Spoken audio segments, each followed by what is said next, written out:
When Cadillac first introduced the smallest member of its all-electric family, the OPTIQ, about a year ago, this vehicle successfully captured a lot of the magic from its bigger brother Lyriq without sacrificing a lot of the technology, luxury, and style that made the Lyriq so popular. Well, for 2026, the OPTIQ is getting a big expansion, especially if you guys are enthusiasts, because this right here is the very first ever 2026 Cadillac OPTIQ-V. It seriously gives you a big power upgrade under the hood with over 500 horsepower from its dual electric motors, and it also has a design that screams this is Cadillac's answer to the very popular Tesla Model Y performance. So today we're actually out here in Tacoma, Washington, because we're finally able to see the new OPTIQ-V in the sheet metal. So now that we're doing so, let's go ahead and take a detailed first look.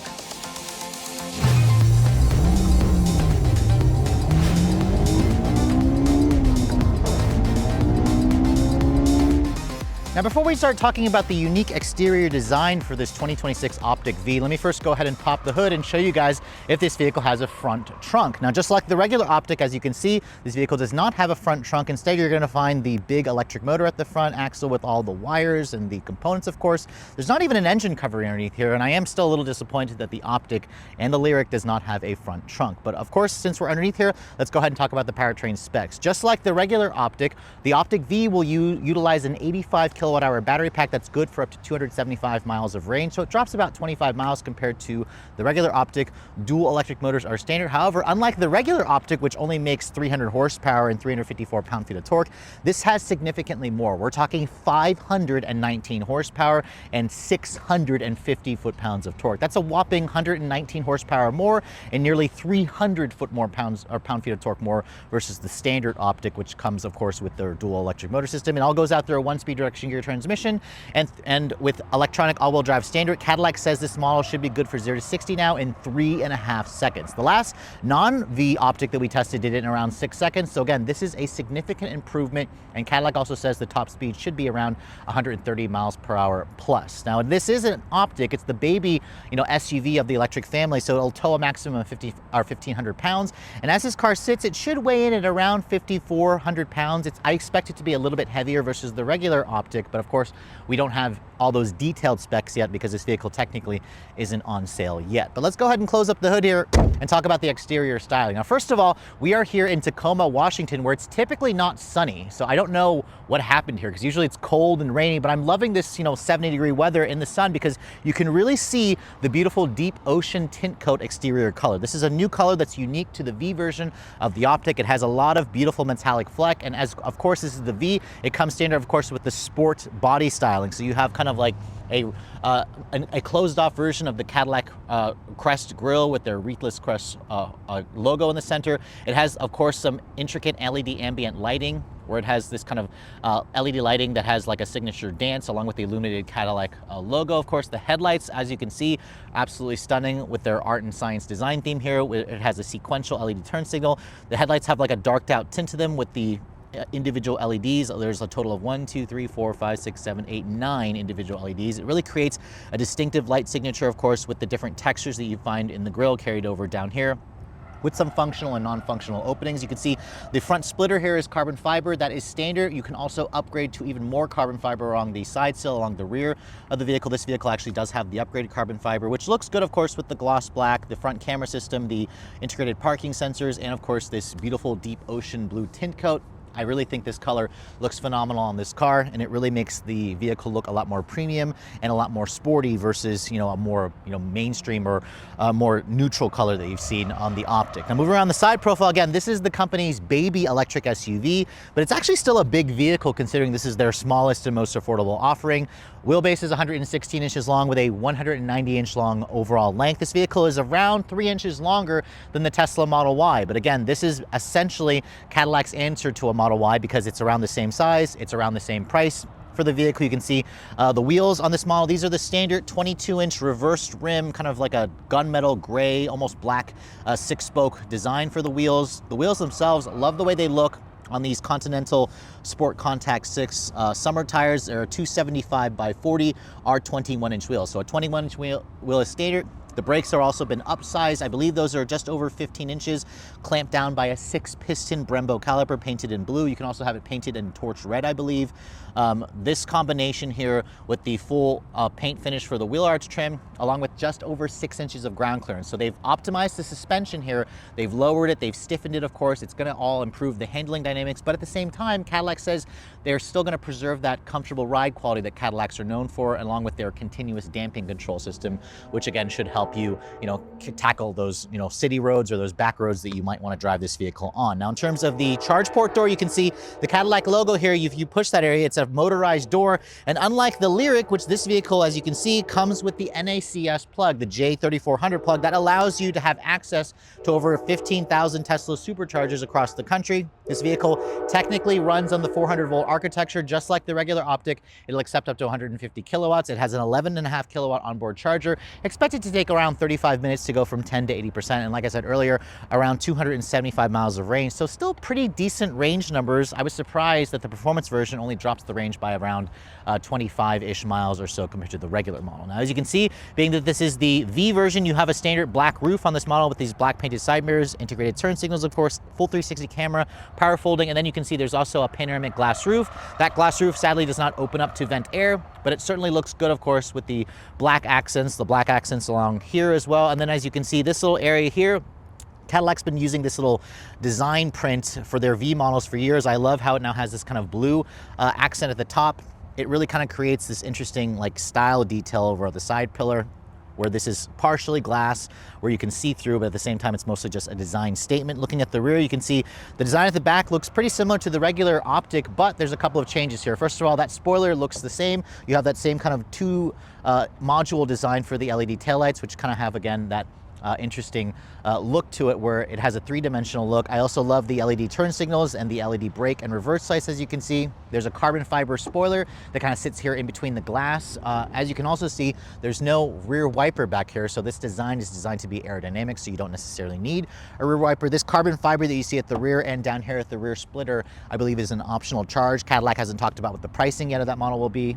And then in terms of badging, you can see there's just an Optic badge there with the illuminated Cadillac logo, and then there's a subtle V badge here off to the side to let everybody know you have the performance model. Remember, this is an all-electric vehicle, so obviously no exhaust tips, but I do love the way that rear splitter looks. It's a lot more aggressive, and it gives this vehicle, again, a more youthful and sporty appearance to it. Now, in terms of the cargo area, you basically push the Cadillac logo to allow the power liftgate to open up. And as you can see, just like the regular Optic, this may be the smaller vehicle, but it has pretty similar cargo capacity to the bigger Lyriq. At around 26 cubic feet of storage space, this is very usable. You have some storage off to the side, and then as you can see, there's also some decent underfloor storage. No spare tire on this vehicle, though. I believe it just comes with a fix-a-flat kit. And then if you want to fold down the second row seats, there's no third row for this model. You basically just push that button there, and that will essentially expand the cargo to around 57 cubic feet of space. 57 cubic feet is a little bit less versus what you're going to get from a Tesla Model Y, but this is very comparable to a lot of its competitors out there. But overall, as you can see, even though this is the baby SUV in the Cadillac electric family, it offers pretty generous amounts of interior space for the segment. Now, moving on to the interior of this 2026 Cadillac OPTIQ-V. First of all, that deep ocean blue tint coat exterior is complemented very nicely by this Noir, which is their black interior Interlux. Interlux means it's basically a synthetic leather with the Santorini blue accents, which, as you can see with the contrast gray stitching and the blue piping, along with the V logo embroidered into the actual seat back, these seats certainly look very unique. They look a lot more aggressive, of course, versus the regular V or the non-V version of the Optic. And if you guys don't like this Noir black interior, they also offer a sky cool gray, which is also going to come with the Santorini blue accents. This is a really, again, nice interior that reminds you that Cadillac is a luxury brand. They're not just a premium brand. And even though this is their least expensive model, you feel a lot of those luxury features from the bigger Cadillacs migrating over into the smaller Optic. Now, getting inside, you can see the step-in height feels a little bit lower than other SUVs because it only has 6 inches of ground clearance. As I get in and shut the door The door has a really nice solid sounding thunk. Remember, this is built on their Ultium architecture, although it's the 400-volt system. Now, as you can see as well,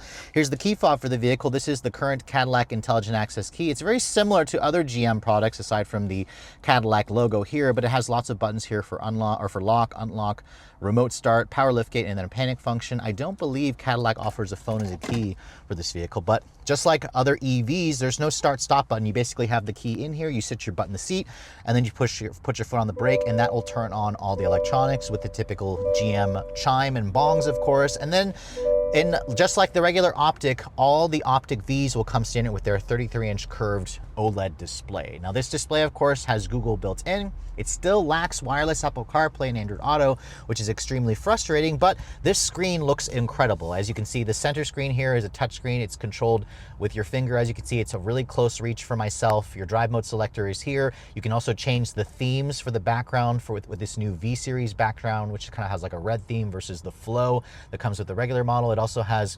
interchangeable ambient lighting where you can go to like several different styles that are already pre-selected, or you can also go to a custom setting here.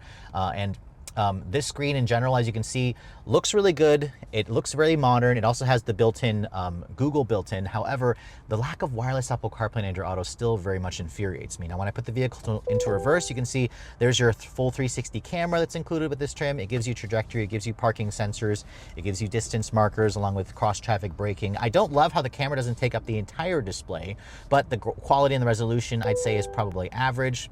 And then over here in the center display here, you can see that is also slightly interchangeable depending on what drive mode you're in. And then over here on this side, you're actually going to find your headlight controls over here, along with being able to change a couple of things, changing your head-up display information and going to a trip computer. So this is very similar to the other versions of the Optic, and as you can see, the steering wheel looks a little bit different. First of all, instead of the Cadillac wreathless crest, you have the V logo here, which again is an indication that you have the high-performance version. Super Cruise is going to be also standard on this model. The wheel itself has a manual tilt and telescoping ability, which gives you some good adjustability and range, so you can find a pretty comfortable driving position.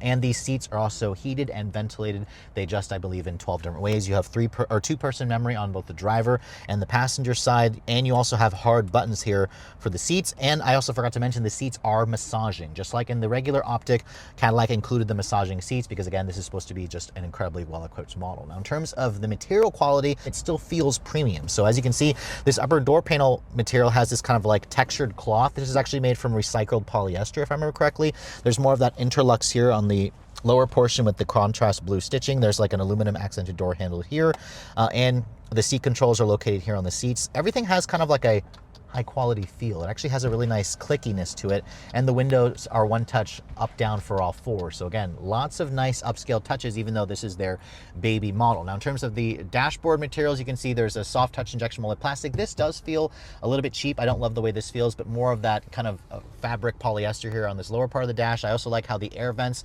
are traditional. You can just manipulate the airflow with this little toggle switch over here. You have buttons for the dual zone climate control. And then down here, you can see big center console area with some additional storage. It's also nice and fabric lined here, so stuff shouldn't fly around as much. You also have a little bit of storage here, perhaps for like loose change or maybe some keys. And then you can see there's carbon fiber here, along with this kind of knob to where you can control this here if you guys don't want to actually touch the screen, along with these usual shortcut buttons. And you also have a volume knob here, which is nice. The cup holders, as you can see, unlike the last Lyric that I tested, this feels a little bit more sturdy. It doesn't have that same kind of creakiness when you put drinks in here, which is definitely good because you're going to be putting drinks in here. And then your wireless phone charging pad is here. As you can see, my iPhone 16 Pro Max, it fits in there, but I have to say it fits kind of loosely in there, so I don't know how the charging is going to work in real world. But as you can see, the center console, when you open it up, there's a little area here where you can remove that. It has a deeper center console storage area. You have two USB-Cs and an actual 12-volt power outlet in here as well. And then above me, you can see the panoramic glass roof lets in a ton of additional light. It could be a little bit darker tinted, but again, if you don't like the sun, it does have a power retractable shade. So some competitors don't offer that. I personally would like it if I could open that sunroof to allow some more air to kind of vent in. And then this right here, as you can see, it's got a digital camera rearview mirror along with some LED map lighting. And then if you guys are an audiophile, this also has their 19-speaker AKG audio system with Dolby Atmos. So Cadillac is very proud to be partnering with Dolby, delivering that high-quality sound system. If you guys are an audiophile and it's an EV, it doesn't really make any noise, you're going to really want that feature. Now, there's one thing I forgot to mention here on the steering wheel. There's a V mode here. Now, this essentially allows you to access Velocity Max specs in the vehicle, along with accessing the competition mode, and also accessing the launch control feature. So when you have it in this mode, which you can drive it in all the time, Cadillac says this is what's going to deliver the full fat 519 horsepower and 650 pound-feet of torque. Sadly, I won't be able to drive the vehicle today, but we should be able to drive it hopefully sometime later this year. The glove compartment, you can see, push that little button on the dash or on the steering on the screen, and you can see the glove box opens up. It's stamped and lined with felt. It's not the biggest glove box, but there's a lot of good open storage here, of course, and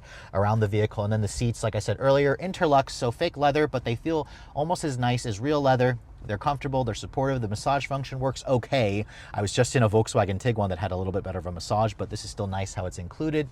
And you can see in terms of the space and headroom, this is definitely a small Cadillac SUV, but at the same time, it still should have space for taller drivers. But let's go ahead and hop into the backseat area. I can show you guys what that space is like here.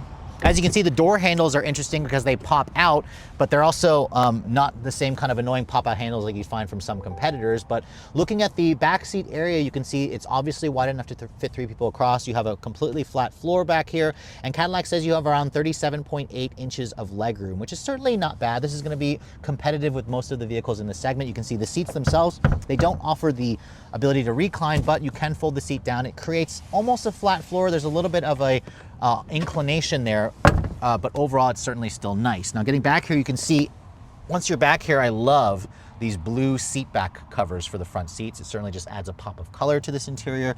And as I shut the door, you can see the door still has that solid sounding thunk. Same material here with the recycled polyester on the upper portion, with the leather here with the blue and metal speaker covers, of course, for the AKG audio system. Lots of piano black here, and then down here you can see there's some of that fabric material along with some additional storage. For somebody that's my height at 5'7", this is basically my driving position. I have tons of legroom space. I can easily get back here and cross my legs. The flat floor here is also nice. You have rear seat air vents as well, along with 3 level heated seats back here, an actual 12-volt power outlet, and 2 USB-C charging ports, in addition to a little bit more storage here. You also have 2 storage cubbies in the actual seat backs themselves. And then if you fold this down, you can see there's an armrest with 2 cup holders. I also love the blue seat belts. It certainly, again, adds more color. What I don't like, however, are the headrests back here. As you can see, the way the headrest is kind of tilted when I lean my head back, I literally slam my head against this portion here that has the stitching. It's not the most comfortable. Now, obviously, you can adjust the headrest up, but this actually makes it worse for me. So again, that's a little small detail that I think Cadillac should improve on, the rear head restraint system. But as you can see, headroom space, I have a solid maybe only like an inch, not even an inch of headroom. So this panoramic glass roof does take up some space, but it does offer good or generous amounts of legroom space, good shoulder space. The seats are relatively comfortable minus the headrest. And overall, I love the pops of color here with the Santorini blue, especially all over this black interior. Now, Cadillac may have had a little bit of a slow start when they initially offered the Lyriq in the US all the way back in 2022. However, today in 2025, the company has one of the most comprehensive EV lineups in the game, ranging from, of course, the base model OPTIQ version, which is around $52,000, going all the way up to the $300,000 plus Celestiq, which is a hand-built luxury vehicle that's designed to challenge Rolls-Royce and Bentley. So after finally seeing basically the performance version of the OPTIQ-V, remember, this is only the company's second V version that's going completely electric. The first model is the Lyriq-V, which is technically what we're here to drive today. But after seeing the new OPTIQ-V in the sheet metal, I have to say this is probably going to be the one to get because it very much fits the persona of the OPTIQ. It's a smaller, more affordable, lighter, and a little bit more nimble vehicle versus the Lyriq. And even though as of this filming, I haven't had a chance to drive the Lyriq-V, this model, again, should be a very enticing option, especially if you guys are wanting to get something that's a lot different versus your neighbor's Tesla Model Y. Because if you're looking to get your hands on the new OPTIQ-V, the base OPTIQ, a regular OPTIQ, starts at around $52,895. Remember, that comes with all-wheel drive, 300 miles of range, and 300 horsepower. The OPTIQ-V, however, is going to start around $14,000 higher. This base price for this model is going to come in at around $67,300, which actually isn't that expensive considering what you get with this vehicle. Now, Cadillac hasn't announced final pricing as of this filming yet, but I imagine this model here with the color upcharge, with the destination, with that carbon fiber package that it has on the outside, is probably going to be closer to around $75,000, which at that point, it is starting to get a lot more expensive versus like a Tesla Model Y. But at the same time, one would argue that a Cadillac is going to have far more luxury and presence versus a Tesla. Again, a lot of people like to think of Tesla, or some people like to think of Tesla as a luxury brand. I think of Tesla as more of a premium brand. Cadillac is actually a luxury brand, and with all the performance, the style, the creature comforts, and the specs that this car is going to offer, I'm very much looking forward to driving one when this car goes on sale sometime in the fall of 2025. Well, that said, hope you guys have enjoyed my full detailed overview on the 2026 Cadillac OPTIQ-V. If you're also looking to see the latest cars I'm testing, be sure to follow me on Instagram at Redline_reviews. Like us on Facebook, and as always, guys, please keep subscribing to the Redline Reviews YouTube channel for all the latest reviews. Thank you so much for watching. I'll catch you all in the next video.